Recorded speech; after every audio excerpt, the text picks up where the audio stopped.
wabarakatuh. Saya Muhammad Ariel dengan NIM D03250111. Di video kali ini saya akan membahas perencanaan wilayah di kota Yogyakarta dengan fokus sektor, yaitu sektor pariwisata dan sektor ekonomi.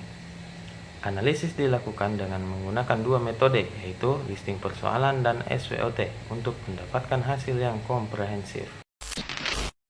Kota Yogyakarta merupakan salah satu kota budaya dan destinasi wisata utama di Indonesia. Setiap hari, aktivitas masyarakat bercampur dengan arus wisatawan yang datang ke Malioboro, Keraton, kawasan Kota Gede, dan pusat kuliner lainnya.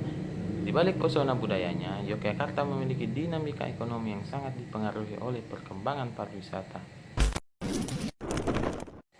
Dari sisi pariwisata, Yogyakarta memiliki daya tarik kuat melalui budaya, sejarah, kerajinan, dan kuliner. Infrastruktur pendukung wisata seperti jalan, transportasi, dan fasilitas publik terus dibenahi. Namun, meningkatnya jumlah wisatawan juga menimbulkan tekanan pada ruang publik, kemacetan, dan perubahan fungsi lahan. Sementara dari sisi ekonomi, Yogyakarta didorong oleh sektor UMKM, perdagangan, pendidikan, dan industri kreatif. Namun, pertumbuhan ekonomi yang pesat belum diikuti oleh peningkatan kesejahteraan yang merata. Selain itu, tingginya ketergantungan ekonomi pada sektor pariwisata membuat kota rentan terhadap fluktuasi kunjungan wisata. Melalui listing persoalan, beberapa persoalan dapat diidentifikasi, antara lain kemacetan pada kawasan wisata, terutama di Malioboro dan titik 0 km. Kedua, tekanan terhadap ruang kota akibat meningkatnya aktivitas wisata dan pertumbuhan usaha.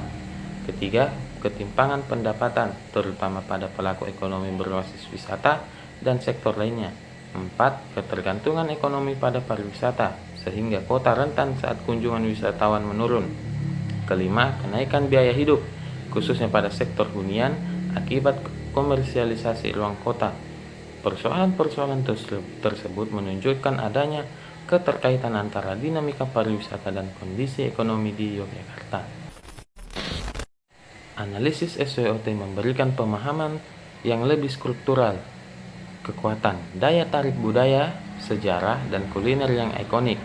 Kedua, ekosistem, ekonomi kreatif, dan UMKM yang kuat. Ketiga, identitas kota yang jelas sebagai pusat budaya dan pendidikan. Kelemahannya yaitu kemacetan dan penumpukan aktivitas di titik-titik wisata, pendapatan masyarakat yang tidak tumbuh secepat aktivitas ekonomi, infrastruktur transportasi belum sepenuhnya terintegrasi, ketergantungan ekonomi terhadap wisata. Peluangnya yaitu pengembangan pariwisata berbasis budaya dan edukasi, ekspansi ekonomi kreatif dan digital, penguatan kerjasama antara daerah istimewa Yogyakarta untuk pemerataan wisata, peningkatan investasi sektor jasa dan hospitality. Ancamannya itu penurunan akibat faktor global maupun musiman. Kedua, alih fungsi lahan yang mengancam ruang budaya.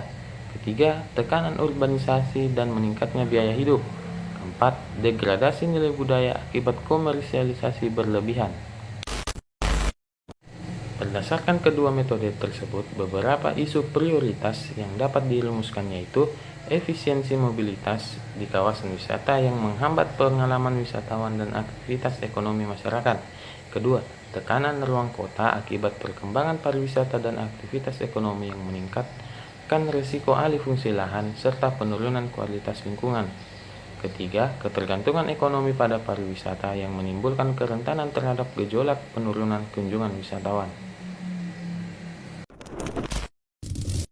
Sebagai penutup, hasil analisis melalui listing persoalan dan SWOT menunjukkan bahwa Yogyakarta memiliki potensi besar untuk terus berkembang melalui sinergi antara sektor pariwisata dan ekonomi.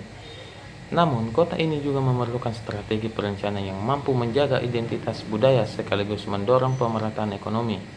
Demikian pemaparan dari saya. Sekian dan terima kasih. Wassalamualaikum warahmatullahi wabarakatuh.